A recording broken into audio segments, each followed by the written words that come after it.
Ya, puji Tuhan, selamat pagi Bapak Ibu yang saya kasih di dalam nama Tuhan Yesus Kristus. Bagaimana kabarnya? Semangat.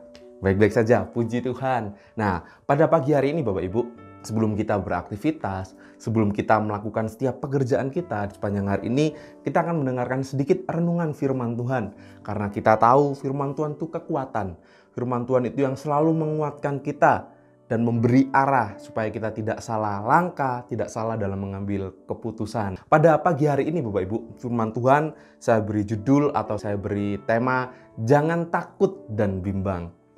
Mungkin Bapak Ibu sudah ada yang tersenyum-senyum karena mungkin hari ini sedang mengalami ketakutan. Atau ada di antara saudara yang mungkin dari kemarin sampai hari ini sedang dalam keadaan yang bimbang. Saya yakin bukan suatu kebetulan jika firman Tuhan pada pagi hari ini bertema jangan takut dan jangan bimbang. Langsung saja Bapak Ibu kita baca terlebih dahulu ayatnya di dalam Yesaya pasal yang ke-41 ayat yang ke-10. Janganlah takut sebab aku menyertai engkau. Janganlah bimbang sebab aku ini Allahmu. Aku akan meneguhkan bahkan akan menolong engkau. Aku akan memegang engkau dengan tangan kananku yang membawa kemenangan. Amin. Puji Tuhan Bapak Ibu. Ayat yang luar biasa yang mungkin sudah sering kita dengar atau mungkin sudah sering kita dengar khotbah tentang ayat ini. Tapi tidak mengapa, tidak masalah. Kita akan belajar juga dari ayat ini Bapak Ibu Saudara. Seperti yang tadi saya sudah sampaikan, hari ini kita akan melihat firman Tuhan dengan sebuah tema jangan takut dan jangan bimbang. Saya yakin Bapak Ibu pasti ada di antara kita yang sering mengalami ketakutan.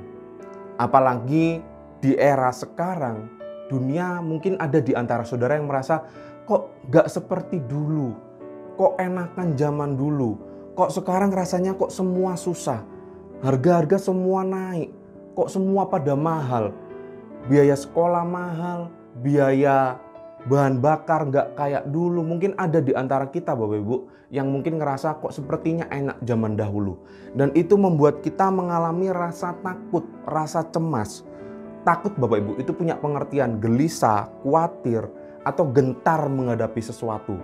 Atau mungkin Bapak Ibu ingat beberapa waktu ini Bapak Ibu, beberapa tahun terakhir sering Bapak Ibu kita mengalami ketakutan, kecemasan karena pandemi. Apalagi Bapak Ibu yang punya usaha yang terkena dampak dari pandemi.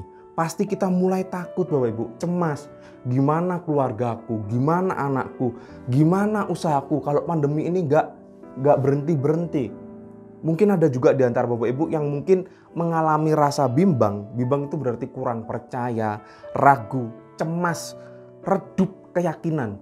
Bimbang karena apa? Mungkin Bapak Ibu merasa bimbang karena katanya orang Kristen selalu ditolong Tuhan. Katanya orang beriman pasti alami mujizat. Kok aku belum pernah mengalami? Selama pandemi kok rasanya Tuhan gak tolong aku?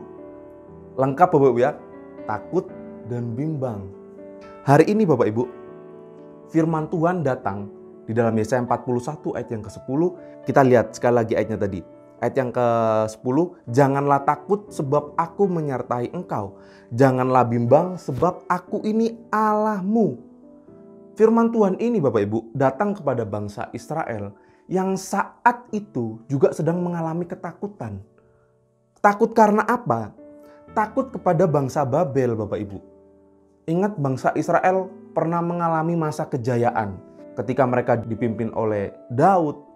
Ketika mereka dipimpin oleh Salomo, mereka kerajaan yang sangat besar Bapak Ibu. Semua bangsa rasanya menaruh rasa gentar kepada bangsa Israel. Tapi saat firman ini disampaikan, mereka menjadi tawanan Bapak Ibu. Kerajaan Israel hancur berantakan. Dulunya mereka berjaya, sekarang mereka menjadi seorang budak. Mereka menjadi seorang tawanan. Mereka begitu takut kepada bangsa Babel Bapak Ibu yang menyerang mereka. Bangsa ini begitu kuat sehingga bangsa Israel menjadi takut. Takut mereka disiksa, takut mereka dibunuh. Setiap hari mereka hidup dalam ketakutan. Dan mereka juga Bapak Ibu mulai bimbang kepada janji Tuhan. Katanya bangsa Israel akan jadi bangsa yang besar. Tapi kok sekarang jadi budak? Mereka mulai mempertanyakan kuasa Tuhan. Mereka mulai bimbang dengan janji Tuhan. Maka dari itu ketika mereka khawatir, mereka cemas, mereka bimbang, firman Tuhan datang. Jangan takut, jangan bimbang. Nah, kita akan lihat Bapak Ibu cepat saja pada pagi hari ini. Seandainya kita Bapak Ibu, kita di posisi juga sedang takut dan sedang bimbang, apa yang harus kita lakukan? Langsung Bapak Ibu, yang pertama, kita harus percaya bahwa Tuhan selalu menyertai. Ingat ayat tadi, janganlah takut sebab aku menyertai engkau. Jadi saat kita mengalami ketakutan Bapak Ibu, saat kita dalam keadaan yang cemas, ingat yang pertama, Tuhan selalu menyertai.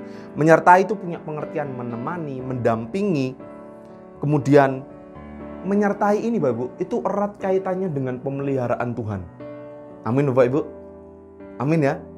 Saat kita mungkin ngerasa menghadapi segala sesuatunya sendirian, ingat ada Tuhan yang selalu menemani. Sama Bapak Ibu, ketika bangsa Israel ditawan oleh bangsa Babel, Tuhan pengen bangsa Israel ingat, sekalipun aku mungkin di sini sekarang menderita, tapi ada Tuhan yang selalu menyertai. Sama Bapak Ibu, mungkin Bapak Ibu sedang mengalami masalah. Mungkin ada di antara Bapak Ibu yang sedang mengalami sakit. Kok rasanya sakitku tidak sembuh-sembuh. Mungkin ada di antara Bapak Ibu yang mulai khawatir juga masa depan anak Bapak Ibu. Ingat Bapak Ibu, Tuhan selalu menyertai. Dan kata menyertai ini Bapak Ibu, dalam bahasa aslinya itu punya suatu makna yang dalam, yaitu erat kaitannya dengan sebuah hubungan keluarga. Jadi ketika Tuhan menyertai, ketika Tuhan menemani, mendampingi, artinya Bapak Ibu, kita dalam suatu hubungan kekeluargaan dengan Tuhan. Namanya keluarga Bapak Ibu, pasti nggak bakalan tega kalau kenapa-kenapa. Pasti akan dibantu, pasti akan ditolong. Sama Bapak Ibu, ketika kita dalam keadaan yang sulit, ketika kita dalam keadaan yang terdesak, Tuhan pasti menolong, Tuhan pasti menyertai. Kenapa? Karena kita ada hubungan keluarga, kekeluargaan dengan Tuhan. Jadi ini yang harus kita imani Bapak Ibu. Yang pertama, Tuhan selalu menyertai. Kemudian yang kedua Bapak Ibu, yang harus kita lakukan saat kita di dalam keadaan takut dan bimbang, percaya bahwa Tuhan pasti menolong. Amin Bapak Ibu. Amin Bapak Ibu. Tuhan pasti menolong. Kata menolong Bapak Ibu itu punya pengertian membantu, melindungi dan meringankan beban. Oke, kamu di tanah Babel kamu menderita. Oke, di tanah Babel kamu jadi tawanan. Tapi ingat, aku akan selalu menolong. Kamu lapar, Tuhan beri makan. Ingat Bapak Ibu, bangsa Israel selama di padang gurun, mereka kelaparan, tapi Tuhan beri makan. Mereka kehausan, Tuhan kasih air. Mereka dihimpit laut, di belakang ada tentara Firaun, Tuhan buka jalan. Intinya apa? Setiap ada permasalahan, Tuhan pasti menolong. Dan ini yang harus kita yakini Bapak Ibu, ketika kita menghadapi permasalahan, ingat, Tuhan pasti menolong. Kemudian yang ketiga Bapak Ibu, ketika kita menghadapi permasalahan, ingat yang ketiga, saya bacakan sekali lagi ayat ini Bapak Ibu. Di hal yang terakhir, janganlah takut sebab aku menyertai engkau, janganlah bimbang sebab aku ini Allahmu. Aku akan meneguhkan bahkan akan menolong. Itu yang kedua. Sekarang yang ketiga, aku akan memegang engkau dengan tangan kananku yang membawa kemenangan Bapak Ibu. Jadi ingat hal yang ketiga Bapak Ibu, ketika kita mengalami ketakutan, ketika kita dalam keadaan bimbang, ingat Tuhan pasti memberi kemenangan. Amin Bapak Ibu. Bangsa Israel Bapak Ibu, sebenarnya setiap berperang Israel itu pasti punya peluang kalah itu sangat besar Bapak Ibu. Tapi kenapa setiap perang seringkali bangsa Israel menang? Karena Tuhan yang memberi kemenangan. Mari Bapak Ibu, kalaupun keadaan kita sepertinya seolah-olah mustahil, susah, sepertinya gak mungkin. Ingat Bapak Ibu, kalaupun kita tidak mampu, ada Tuhan yang mampu dan Tuhan pasti akan memberikan kemenangan. Mari kita berdoa.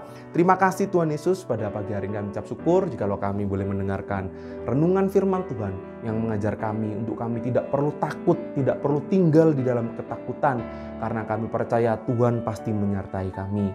Biarlah firman Tuhan pada pagi hari ini senantiasa menjadi rema dalam kehidupan kami, yang selalu mengingatkan kami dan senantiasa membawa kami di dalam rencana Tuhan. Kau memberkati setiap jemaat Tuhan yang mendengarkan kebenaran firman Tuhan pada pagi hari ini. Terima kasih Tuhan. Ini menjadi doa kami di dalam nama Tuhan Yesus Kristus. Haleluya. Amin.